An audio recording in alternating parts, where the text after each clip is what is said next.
E, 5 dias depois, o sumo sacerdote Ananias desceu com os anciãos, e um certo Tértulo, orador, os quais compareceram perante o presidente contra Paulo. E, sendo chamado, Tértulo começou a acusá-lo, dizendo: visto como por ti temos tanta paz e por tua prudência se fazem a este povo muitos e louváveis serviços. Sempre e em todo lugar, ó potentíssimo Félix, com todo o agradecimento o queremos reconhecer.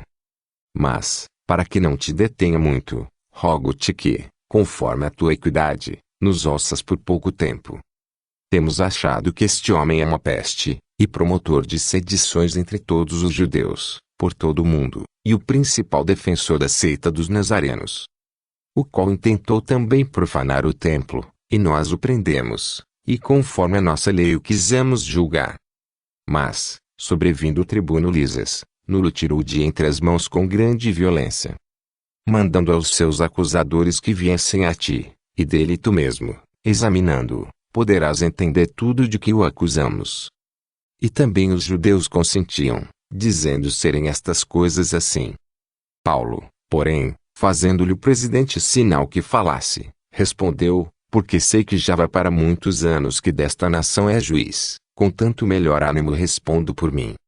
Pois bem podes saber que não há mais de 12 dias que subi a Jerusalém a adorar. E não me acharam no templo falando com alguém, nem amotinando o povo nas sinagogas, nem na cidade. Nem tampouco podem provar as coisas de que agora me acusam. Mas confesso-te isto que, conforme aquele caminho que chamam seita, assim sirvo ao Deus de nossos pais, crendo tudo quanto está escrito na lei e nos profetas. Tendo esperança em Deus, como estes mesmos também esperam, de que há de haver ressurreição de mortos, assim dos justos como dos injustos. E por isso procuro sempre ter uma consciência sem ofensa, tanto para com Deus como para com os homens. Ora, muitos anos depois, vim trazer à minha nação esmolas e ofertas. Nisto me acharam já santificado no templo, não em ajuntamentos, nem com alvoroços, uns certos judeus da Ásia, os quais convinha que estivessem presentes perante ti, e me acusassem, se alguma coisa contra mim tivessem. Ou digam estes mesmos, se acharam em mim alguma iniquidade, quando compareci perante o conselho. A não ser estas palavras que, estando entre eles, clamei: hoje sou julgado por vós acerca da ressurreição dos mortos. Então Félix, havendo ouvido estas coisas, lhes pôs dilação, dizendo, havendo-me informado melhor deste caminho, quando o tribuno Lísias tiver descido, então tomarei inteiro conhecimento dos vossos negócios. E mandou ao centurião que o guardasse em prisão, tratando-o com brandura, e que a ninguém dos seus proibisse servi-lo ou vir ter com ele. E alguns dias depois, vindo Félix com sua mulher Drusila, que era judia, mandou chamar a Paulo, e ouviu acerca da fé em Cristo. E, tratando ele da justiça, e da temperança, e do juízo vindouro, Félix, espavorido, respondeu: por agora vai-te, e em tendo oportunidade te chamarei. Esperando ao mesmo tempo que Paulo lhe desse dinheiro, para que o soltasse, pelo que também muitas vezes o mandava chamar, e falava com ele. Mas, passados 2 anos, Félix teve por sucessor a Pórcio Festo, e, querendo Félix comprazer aos judeus, deixou a Paulo preso. Atos 24, 1-27. Entrando, pois, Festo na província, subiu dali a 3 dias de Cesareia a Jerusalém. E o sumo sacerdote e os principais dos judeus compareceram perante ele contra Paulo, e lhe rogaram, pedindo como favor contra ele que o fizesse vir a Jerusalém, armando ciladas para o matarem no caminho. Mas Festo respondeu que Paulo estava guardado em Cesareia, e que ele brevemente partiria para lá. Os que, pois, disse, dentre vós, têm poder, desçam comigo e, se neste homem houver algum crime, acusem-no. E, havendo-se demorado entre eles mais de 10 dias, desceu a Cesareia, e no dia seguinte, assentando-se no tribunal, mandou que trouxessem Paulo. E, chegando ele, rodearam-no os judeus que haviam descido de Jerusalém, trazendo contra Paulo muitas e graves acusações, que não podiam provar. Mas ele, em sua defesa, disse: eu não pequei em coisa alguma contra a lei dos judeus, nem contra o templo, nem contra César. Todavia Festo, querendo comprazer aos judeus, respondendo a Paulo, disse: Queres tu subir a Jerusalém, e ser lá perante mim julgado acerca destas coisas? Mas Paulo disse: Estou perante o tribunal de César, onde convém que seja julgado. Não fiz agravo algum aos judeus, como tu muito bem sabes. Se fiz algum agravo, ou cometi alguma coisa digna de morte, não recuso morrer, mas, se nada há das coisas de que estes me acusam, ninguém me pode entregar a eles, apelo para César. Então Festo, tendo falado com conselho, respondeu: Apelaste para César? Para César irás. E, passados alguns dias, o rei Agripa e Berenice vieram a Cesareia, a saudar Festo.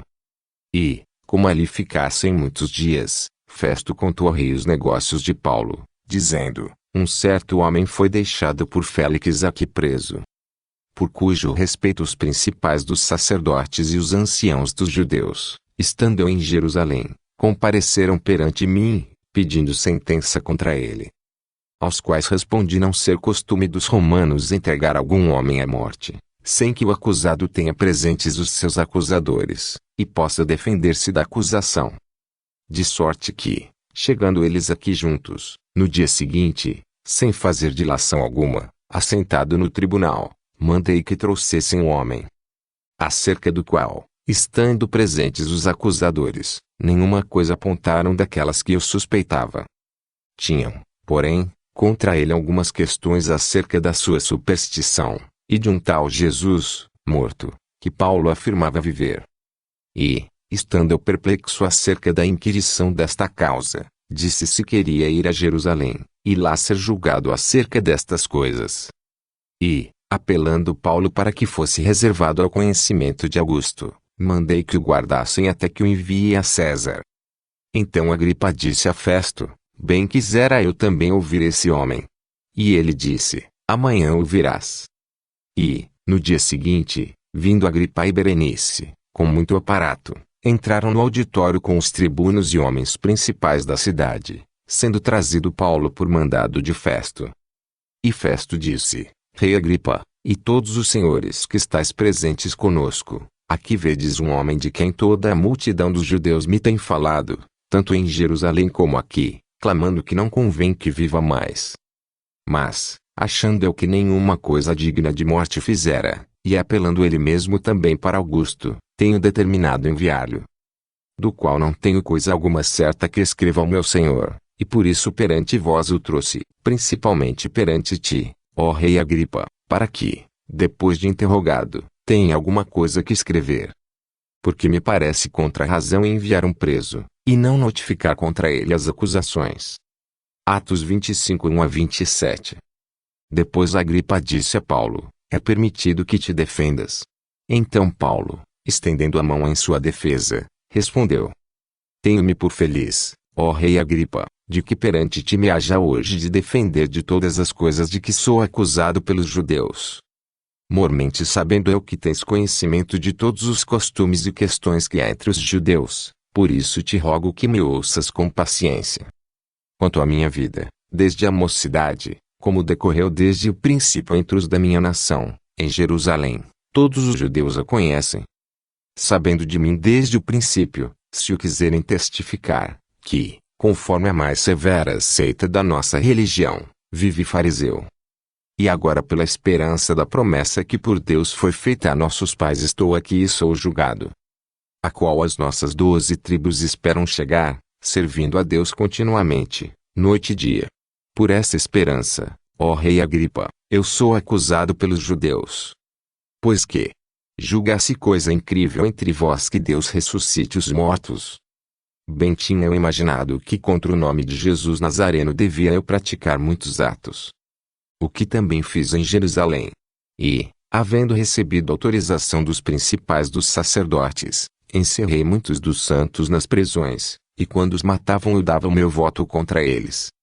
E, castigando-os muitas vezes por todas as sinagogas, os obriguei a blasfemar. E, enfurecido demasiadamente contra eles, até nas cidades estranhas os persegui. Sobre o que, indo então a Damasco, com poder e comissão dos principais dos sacerdotes, Ao meio-dia, ó rei, vi no caminho uma luz do céu, que excedia o esplendor do sol, cuja claridade me envolveu a mim e os que iam comigo. E, caindo nós todos por terra, ouvi uma voz que me falava, e em língua hebraica dizia: Saulo, Saulo, por que me persegues? Dura coisa te é recalcitrar contra os aguilhões. E disse eu: Quem és, Senhor? E ele respondeu: Eu sou Jesus, a quem tu persegues. Mas levanta-te e põe-te sobre teus pés, porque te apareci por isto, para te pôr por ministro e testemunha tanto das coisas que tens visto como daquelas pelas quais te aparecerei ainda. Livrando-te deste povo, e dos gentios, a quem agora te envio. Para lhes abrires os olhos, e das trevas os converteres à luz, e do poder de Satanás a Deus, a fim de que recebam a remissão de pecados, e herança entre os que são santificados pela fé em mim. Por isso, ó rei Agripa, não fui desobediente à visão celestial. Antes anunciei primeiramente aos que estão em Damasco e em Jerusalém, e por toda a terra da Judéia, e aos gentios, que se emendassem e se convertessem a Deus, fazendo obras dignas de arrependimento. Por causa disto os judeus lançaram mão de mim no templo, e procuraram matar-me. Mas, alcançando o socorro de Deus, ainda até o dia de hoje permaneço dando testemunho tanto a pequenos como a grandes, não dizendo nada mais do que o que os profetas e Moisés disseram que devia acontecer. Isto é, que o Cristo devia padecer, e sendo o primeiro da ressurreição dentre os mortos, devia anunciar a luz a este povo e aos gentios. E, dizendo ele isto em sua defesa, disse Festo em alta voz: Estás louco, Paulo, as muitas letras te fazem delirar. Mas ele disse: Não deliro, ó potentíssimo Festo, antes digo palavras de verdade de um são juízo. Porque o rei, diante de quem também falo com ousadia, sabe estas coisas, pois não creio que nada disto lhe é oculto, porque isto não se fez em qualquer canto. Crês tu nos profetas, ó rei Agripa? Bem sei que crês. E disse Agripa a Paulo: Por pouco me queres persuadir a que me faça cristão. E disse Paulo: Prover a Deus que, ou por pouco ou por muito, não somente tu, mas também todos quantos hoje me estão ouvindo, se tornassem tais qual eu sou, exceto estas cadeias. E, dizendo ele isto, levantou-se o rei, o presidente, e Berenice, e os que com eles estavam assentados. E, apartando-se dali falavam uns com os outros, dizendo: Este homem nada fez digno de morte ou de prisões. E Agripa disse a Festo: Bem podia soltar-se este homem, se não houver apelado para César. Atos 26, 1-32. E, como se determinou que havíamos de navegar para a Itália, entregaram Paulo, e alguns outros presos, a um centurião por nome Júlio, da coorte Augusta. E, embarcando nós em um navio adramitino, partimos navegando pelos lugares da costa da Ásia, estando conosco Aristarco, macedônio, de Tessalônica. E chegamos no dia seguinte a Sidom, e Júlio, tratando Paulo humanamente, lhe permitiu ir ver os amigos, para que cuidassem dele. E, partindo dali, fomos navegando abaixo de Chipre, porque os ventos eram contrários. E, tendo atravessado o mar, ao longo da Cilícia e Panfilha, chegamos a Mirra, na Lícia. E, achando ali o centurião um navio de Alexandria, que navegava para a Itália, nos fez embarcar nele. E, como por muitos dias navegássemos vagarosamente, havendo chegado apenas defronte de Cnido, não nos permitindo o vento ir mais adiante, navegamos abaixo de Creta, junto de Salmone. E, consteando-a dificilmente, chegamos a um lugar chamado Bons Portos, perto do qual estava a cidade de Lazéia. E, passado muito tempo, e sendo já perigosa a navegação, pois, também o jejum já tinha passado, Paulo os admoestava, dizendo-lhes: Senhores, vejo que a navegação há de ser incômoda, e com muito dano, não só para o navio e carga, mas também para as nossas vidas. Mas o centurião cria mais no piloto e no mestre, do que no que dizia Paulo. E, como aquele porto não era cômoda para envenar, os mais deles foram de parecer que se partisse dali para ver se podiam chegar a Fenice, que é um porto de Creta que olha para o lado do vento da África e do Coro, e invernar ali. E, soprando o sul brandamente, lhes pareceu terem já o que desejavam e, fazendo-se de vela, foram de muito perto costeando Creta. Mas não muito depois deu nela um pé de vento, chamado Euroquilão. E, sendo o navio arrebatado, e não podendo navegar contra o vento, dando de mão a tudo, nos deixamos ir à toa. E, correndo abaixo de uma pequena ilha chamada Cláudia, apenas pudemos ganhar o batel. E, levado este para cima, usaram de todos os meios, cingindo o navio, e, temendo darem a costa na Sirte, amainadas as velas, assim foram à toa. E, andando nós agitados por uma veemente tempestade, no dia seguinte aliviaram o navio. E ao terceiro dia nós mesmos, com as nossas próprias mãos, lançamos ao mar a armação do navio. E, não aparecendo, havia já muitos dias, nem sol nem estrelas, e caindo sobre nós uma não pequena tempestade, fugiu-nos toda a esperança de nos salvarmos. E, havendo já muito que não se comia, então Paulo, pondo-se em pé no meio deles, disse: Fora, na verdade, razoável, ó senhores, ter-me ouvido a mim e não partir de Creta, e assim evitariam este incômodo e esta perda. Mas agora vos admoesto a que tenhais bom ânimo, porque não se perderá a vida de nenhum de vós, mas somente o navio. Porque esta mesma noite o anjo de Deus, de quem eu sou, e a quem sirvo, esteve comigo, dizendo: Paulo, não temas, importa que sejas apresentado a César, e eis que Deus te deu todos quantos navegam contigo. Portanto, ó senhores, tende bom ânimo, porque creio em Deus, que há de acontecer assim como a mim me foi dito. É contudo necessário irmos dar numa ilha. E, quando chegou a 14ª noite, sendo impelidos de um e outro lado no mar Adriático, lá pela meia-noite suspeitaram os marinheiros que estavam próximos de alguma terra. E, lançando prumo, acharam 20 braças, e, passando um pouco mais adiante, tornando a lançar o prumo, acharam 15 braças. E, temendo ir darem alguns rochedos, lançaram da popa 4 âncoras, desejando que viesse o dia. Procurando, porém, os marinheiros fugir do navio, e tendo já deitado o batel ao mar, como que querendo lançar as âncoras pela proa. Disse Paulo ao centurião e aos soldados: Se estes não ficarem no navio, não podereis salvar-vos. Então os soldados cortaram os cabos do batel, e o deixaram cair. E, entretanto que o dia vinha, Paulo exortava a todos a que comessem alguma coisa, dizendo: É já hoje o 14º dia que esperais, e permaneceis sem comer, não havendo provado nada. Portanto, exorto-vos a que comais alguma coisa, pois é para a vossa saúde, porque nenhum cabelo cairá da cabeça de qualquer de vós. E, havendo dito isto, tomando o pão, deu graças a Deus na presença de todos, e, partindo, começou a comer. E, tendo já todos bom ânimo, puseram-se também a comer. E éramos ao todo, no navio, 276 almas. E, refeitos com a comida, aliviaram o navio, lançando trigo ao mar. E, sendo já dia, não conheceram a terra, enxergaram, porém, uma enseada que tinha praia, e consultaram-se sobre se deveriam encalhar nela o navio. E, levantando as âncoras, deixaram-no ir ao mar, largando também as amarras do leme, e, alçando a vela maior ao vento, dirigiram-se para a praia. Dando, porém, num lugar de 2 mares, encalharam ali o navio, e, fixa a proa, ficou imóvel, mas a popa abria-se com a força das ondas. Então a ideia dos soldados foi que matassem os presos para que nenhum fugisse, escapando a nado. Mas o centurião, querendo salvar a Paulo, lhes estoivou este intento, e mandou que os que pudessem nadar se lançassem primeiro ao mar, e se salvassem em terra. E os demais, uns em tábuas e outros em coisas do navio. E assim aconteceu que todos chegaram à terra a salvo. Atos 27, 1-44. E, havendo escapado, então souberam que a ilha se chamava Malta.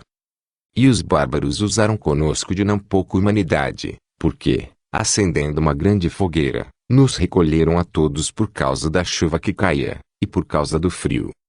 E, havendo Paulo ajuntado uma quantidade de vides, e pondo-as no fogo, uma víbora, fugindo do calor, lhe acometeu a mão. E os bárbaros, vendo-lhe a víbora pendurada na mão, diziam uns aos outros: Certamente este homem é homicida, visto como, escapando do mar, a justiça não o deixa viver. Mas, sacudindo ele a víbora no fogo, não sofreu nenhum mal.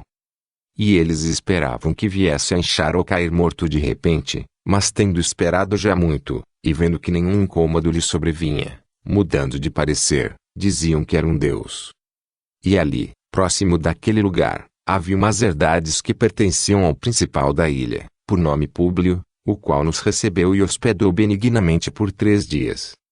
E aconteceu estar de cama enfermo de febre e disenteria o pai de Públio, que Paulo foi ver, e, havendo orado, pôs as mãos sobre ele, e o curou.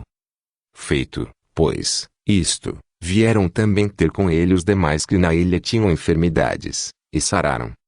Os quais nos distinguiram também com muitas honras, e, havendo de navegar, nos proveram das coisas necessárias. E 3 meses depois partimos num navio de Alexandria que invernara na ilha, o qual tinha por insígnia Castor e Pólux. E, chegando a Siracusa, ficamos ali 3 dias. De onde, indo costeando, viemos a Régio, e soprando, um dia depois, um vento do sul, chegamos no 2º dia a Puteoli. Onde, achando alguns irmãos, nos rogaram que por 7 dias ficássemos com eles, e depois nos dirigimos a Roma. E de lá, ouvindo os irmãos novas de nós, nos saíram ao encontro à praça de Apio e às 3 vendas, e Paulo, vendo-os, deu graças a Deus e tomou ânimo. E, logo que chegamos a Roma, o centurião entregou os presos ao capitão da guarda, mas a Paulo se lhe permitiu morar por sua conta à parte, com o soldado que o guardava. Atos 28, 1-16.